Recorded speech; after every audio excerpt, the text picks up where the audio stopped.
मान तिमी कुनै पनि एउटा मांगा क्रिएटरलाई फलो गर्छौ, जस्ट लाइक अहिलेलाई तोगासीलाई फलो गर्छौ र हन्टर हन्टर तिमीलाई पहिलादेखि नै राम्रो लाग्थ्यो र तिमीले सुरुबाट गरेर हन्टर इक्जाम आर्क गरेर बिस्तारै बिस्तारै अनि तिमीले के थियो हाम्रो हेभेन सरिना आर्क त्यसपछि योग न्यू सिटी आर्क गरे हन्टर हन्टर मांगालाई फलो गर्यो र लास्टमा अहिले डार्क कन्टिन्यू आउँदासम्म तिमीलाई त्यो मांगा राम्रो लागेन मान र त्यसको एन्डिङ पनि राम्रो लागेन भनेपछि तिम्रो ओपिनियन कतिसम्मको जायज हुन्छ र त्यो कुरा हुन्छ, त्यो प्रश्न हुन्छ। रिसेन्टको डेजरमा ब्ल्याक क्लोभरको एन्डिङ मान्छेहरूलाई राम्रो लागेन।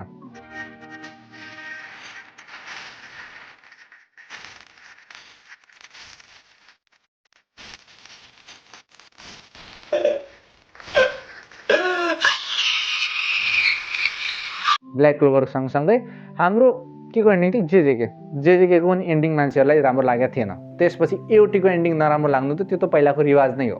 पछि एनिमे एन्डिङ राम्रो लागे पनि मांगा एन्डिङ ओरिजिनल्ली डिबेटेबल नै थियो, कन्ट्रोभर्सियल नै थियो। त्यसबाट प्रश्न हुन्छ कि अडियन्सको ओपिनियन कतिको म्याटर गर्छ, किनभनेपछि त्यो सिरिज त्यो आइडिया खासमा क्रिएटरको माइन्डबाट हो, ओरिजिनल क्रिएटर त ऊ हो।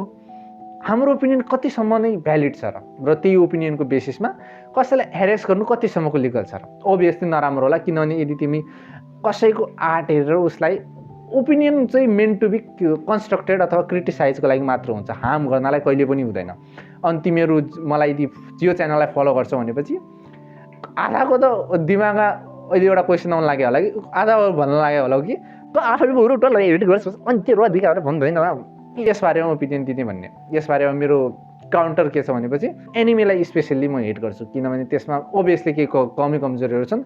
त्यसको कारणले डाइरेक्टै म क्रिएटरलाई हेट गर्नतिर जाँदैन, त्यति फरक हो त्यसमा। तर अहिलेको रिसेन्टको ट्रेन्ड जो छ ट्रेन्ड जस्तै जेजेकेको एन्डिङ नराम्रो भयो भन्दैमा गेगेलाई मान्छेहरू हेट दिन जान लाग्थे, अनि एओटीको एन्डिङ नराम्रो भयो भन्दैमा इसायामालाई हेट गर्दै जान लाग्थे। भनेपछि यो ट्रेन्ड हाम्रो ओपिनियन खासमा म्याटर गर्नु नपर्ने।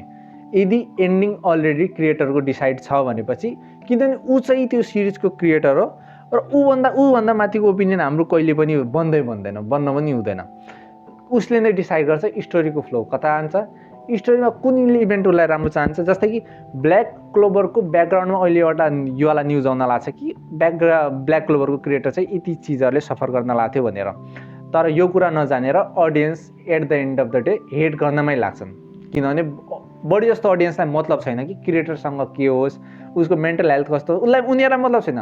उनीहरूलाई आफ्नो एक्सपेक्टेसन जबसम्म फुलफिल हुन्छ, जबसम्म उनीहरूलाई एक्सपेक्टेसन मिट भएको लाग्दैन त्यति बेलासम्म उनीहरू हेट गर्न तयार हुन्छन्। बेस्ट इक्जाम्पल अहिले ब्ल्याक क्लोभर नै हेर तिमीहरू। अभियसली मैले ब्ल्याक क्लोभर त हेरेको छैन, मेरो ओपिनियन भ्यालिड होस् नहोस्, म बस योवाला कन्सेप्टलाई लिएर भन्न लाग्छु कि हाम्रो ओपिनियन के म्याटर गर्छ क्रिएटरको अगाडि नगर्नुपर्ने। अब यसबारेमा मलाई के भन्नु छैन, दुईवटा भिडियो होला यताउता, त्यति बेलासम्म मलाई बाई।